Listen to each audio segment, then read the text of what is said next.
मैं यहाँ पर अनेक बार आया हूँ, लेकिन खास करके चुनाव के बारे में कहने के लिए मैं कलकत्ता में कोई ऐसी प्रेस कॉन्फ्रेंस नहीं की थी। एक बार कांग्रेस ऑफिस में जब शायद भट्टाचार्य थे क्या, हाँ, सुमेर मित्रा जी थे और सीनियर लीडर भट्टाचार्य जी थे और भी थे। उस वक्त मैं आया था। फिर बाद में जो पार्लियामेंट के जितने भी चुनाव हो गए वो सिर्फ मैं हमारे गनी खान चौधरी साहब के एरिया में ही फिरते रहा, तो इसीलिए आपसे कम मुलाकात हुई। लेकिन हम मिल रहे हैं और यहाँ पर मैं चंद बातें आपके सामने करूँगा। और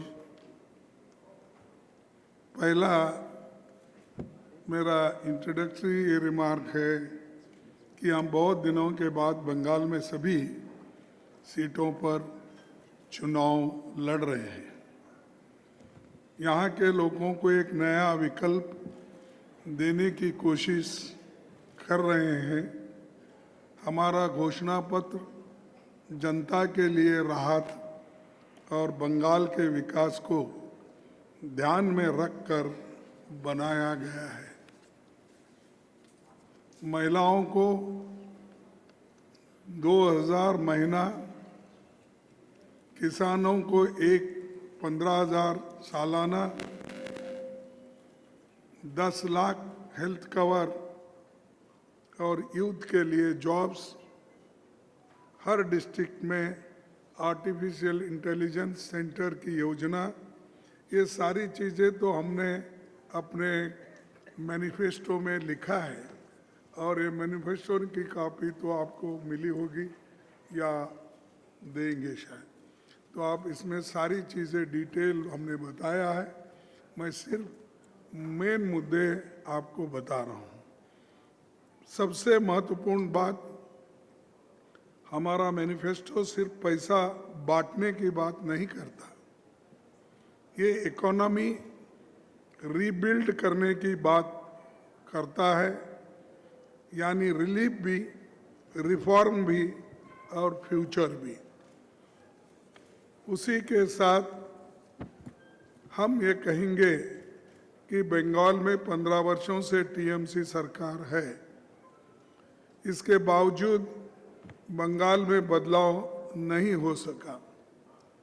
यहाँ उद्योग की ज़रूरत है, रोजगार की ज़रूरत है और दूसरी तरफ बीजेपी जब भी बंगाल की बात होती है, बीजेपी के लोग इकोनॉमी की बात नहीं करते, वो सिर्फ पोलराइजेशन की बात करते हैं और उसी के ऊपर उनका राजकारण और राजनीति चलती है।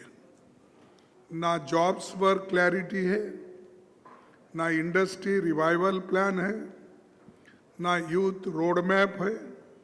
बीजेपी का थर्ड फार्मूला ध्रुवीकरण, द्वेष और डर है और वो सबको डराकर धमकाकर अब तक काम कर रहे हैं। आप जानते हैं कि बहुत से इंस्टीट्यूशंस को भी उन्होंने अपने कंट्रोल में रख के धमका कर आज कांग्रेस पार्टी के कई नेताओं को उसने अपने तरफ लिया है। किसी को ईडी का डराते हैं, किसी को इनकम टैक्स, किसी को विजिलेंस का, किसी को क्रिमिनल केस का, कुछ ना कुछ लगाकर वो लोगों को डराकर अपने तरफ लेने की कोशिश करते हैं और करके वो अपनी गवर्नमेंट को नॉट ओनली लाना चाहते हैं, लेकिन जो चुन के दूसरे पार्टी से आते हैं उनको भी अपने तरफ खींच लेने का वो काम करते हैं। कांग्रेस ये सॉल्यूशन लेकर आई है। हम सभी सरकार वैकेंसीज को तुरंत भरेंगे। हमारे पास सत्ता आ गई या हम जो अपेक्षा कर रहे हैं कि जो कुछ भी हमारे अधीन में होगा वो पूरे वैकेंसीज तुरंत भरेंगे। हर जिले में आर्टिफिशियल इंटेलिजेंस सेंटर्स स्थापित किए जाएंगे। आर्थिक विकास को गति देने के लिए इंडस्ट्रियल कॉरिडोर्स बनाए जाएंगे। एक समय ऐसा था कलकत्ता एम्प्लॉयमेंट के लिए देने के लिए मशहूर था, इन्वेस्टमेंट के लिए मशहूर था। लोग इंडस्ट्री अगर लगाना चाहते थे तो पहला कलकत्ते के तरफ देखते थे, लेकिन आज कलकत्ता के युवा महाराष्ट्र में जा रहे हैं, बेंगलोर में आ रहे हैं, पूना में जा रहे हैं, चेन्नई में जा रहे हैं, हैदराबाद में जा रहे हैं। तो आप इसी से अंदाज़ा लगा सकते हैं कितना यहाँ पर माहौल ख़राब हुआ है और हमारे यंग जनरेशन जो डिग्रियां लेकर फिर रहे हैं उनको कहीं नौकरी नहीं मिल रही है। उसके लिए ऐसा कोई प्लान गवर्नमेंट का भी नहीं है और जो बीजेपी सेंटर में हुकूमत करती है और बड़े बड़े बातें करती है वो तो यहाँ कुछ नहीं की। सिर्फ लड़ाई लगाना, झगड़ा लगाना, हिंदू मुसलमान का झगड़ा करना, यही उनका काम बन गया है। इसलिए एक तीसरा विकल्प लेके हमने यहाँ आया है कि जो पंडित जवाहरलाल नेहरू की मध्यम मार्गी, वो उस मध्यम मार्ग को लेकर हम आगे बढ़ेंगे। आज वेस्ट बंगाल की सबसे बड़ी समस्या मैंने जैसा कहा कि बेरोजगारी स्थिति इतनी गंभीर हो गई है कि वह राज्य छोड़कर दूसरे जगह जा रहे हैं। हमारा बंगाल मैनिफेस्टो इस चुनौती का ठोस जवाब देता है। इसके तहत बंगाल एम्प्लॉयमेंट गारंटी मिशन शुरू किया जाएगा। स्टार्टअप्स को फंडिंग दी जाएगी और स्किल डेवलपमेंट के साथ एआई एजुकेशन पर विशेष ध्यान दिया जाएगा।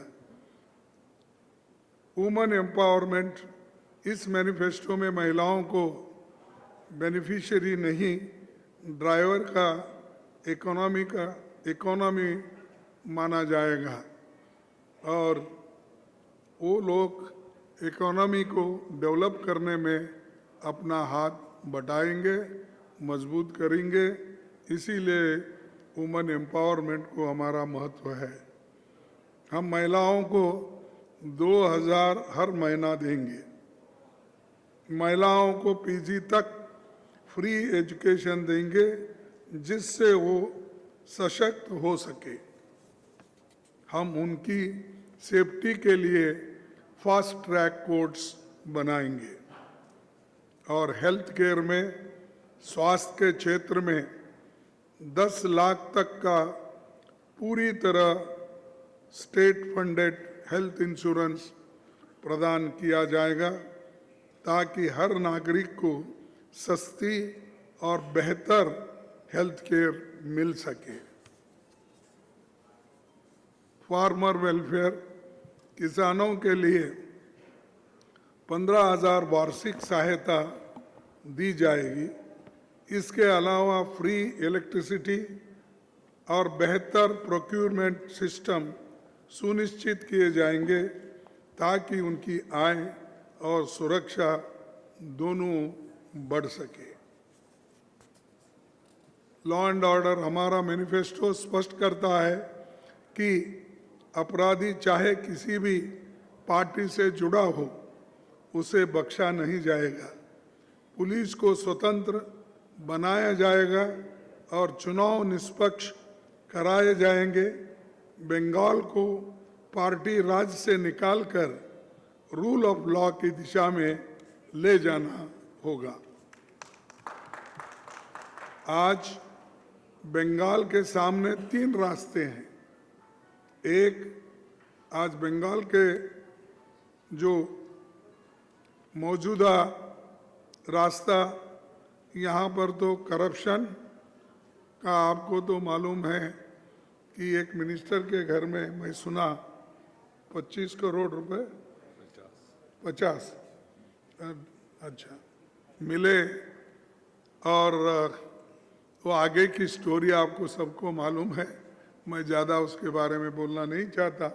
तो ये दर्शाता है कि करप्शन यहाँ बढ़ा है और इसको कंट्रोल में नहीं रखा गया तो ये कलकत्ता या हमारा बंगाल जो बहुत फेमस है कि यहाँ के कल्चर को, यहाँ के देशभक्ति को लोग हमेशा याद करते हैं। और दूसरा, बीजेपी का रास्ता ध्रुवीकरण और नफरत का। बीजेपी हमेशा नफरत करती है, एक दूसरे से झगड़ा लगाती है। और मोदी जी कल ही आसाम में बोल रहे थे कि उन्होंने कोट किया, शायद राहुल गांधी जी का याद उनको आया होगा। उन्होंने कहा कि मोहब्बत की दुकान हम खोल रहे हैं। तो जब राहुल गांधी जी बोलते थे तो उसी को वो कोट करके बोले वहाँ पर कि मोहब्बत की दुकान नहीं, वो तो नफरत की दुकान वो खोलते हैं। ऐसा कुछ उन्होंने कहा, मैंने अपने पेपर्स में पढ़ा। यानी खुद नफरत करते हैं, डिवीज़न करते हैं रिलीजन्स में, समाज में। तो वो ऐसे प्रधानमंत्री बीजेपी का जो उन्होंने नेतृत्व भी करते हैं और वो ध्रुवीकरण से अपनी सरकार लाना चाहते हैं, तो उसको भी हम टक्कर देने के तैयारी में हैं। तीसरा, कांग्रेस मॉडल वेलफेयर, जॉब्स और सिस्टम रिफॉर्म्स का। अब निर्णय जनता को शॉर्ट टर्म पॉलिटिक्स चाहिए या लॉन्ग टर्म प्रोग्रेस के बीच करना है। और ये जो है हम दूसरे स्टेट में भी करके दिखाए हैं। जितने भी गारंटीज हमने दी है वो गारंटीज हमने निभाई है। कर्नाटक में हमने दिए, वो निभाए हैं। तेलंगाना में हमने दिया, वो निभाए हैं। हिमाचल में जो दिया है वो भी हमने निभाया है। हर जगह हमने जो कहते हैं वो करते आते हैं। और हमारी गवर्नमेंट आज ही नहीं, पहले के इतिहास भी आप खोल के देखिए, चाहे वो लैंड रिफॉर्म्स का हो, चाहे वो राष्ट्रीयकरण का हो, जो 10 पॉइंट प्रोग्राम इंदिरा गांधी जी का था, उन्होंने इम्प्लीमेंट करके बताकर गरीबों की भलाई के लिए बैंक नेशनलाइजेशन लेकर जो अमीर लोग थे, जो राजा लोग थे, उनकी जितनी भी हकूक थे उसको लेकर उन्होंने एक देश में सामान्य वर्ग को महत्व देकर जो काम किया, वो हमारा आदर्श सबके सामने है। दूसरा, एक बंगाल को सिर्फ सरवाइव नहीं करना है, बल्कि देश में अपना परचम लहराना है। क्योंकि बंगाल एक ऐसा देश है जिसकी छवि सिर्फ हमारे देश में नहीं, सारे दुनिया में है। इसको हम उसी तरह से अगर बढ़ाना, यहाँ बंगाल का एक झंडा अगर उठाना है ऊपर, या उसको इसकी एक जो काबिलियत कहिए या उसकी पहचान कहिए, इसको जो कायम रख के हम लोग बंगाल का महत्व रखने के लिए पूरा काम हम करेंगे। इसीलिए हम लड़ रहे हैं और ये मैनिफेस्टो उसी दिशा में एक सीरियस, स्ट्रक्चर्ड और ऑनेस्ट प्रयास हम करने के लिए आपके सामने दिए हैं। इसीलिए मैं ज़्यादा और भी समय न लेते हुए मैं इतना ही कहूँगा कि हम काम करने के लिए, लोगों के अच्छाई के लिए ये कदम उठाया है। हम चाहते हैं कि आपसे माध्यम से जनता इसको देख ले और हमको पूरा मदद करे, यही आशा हम करते हैं।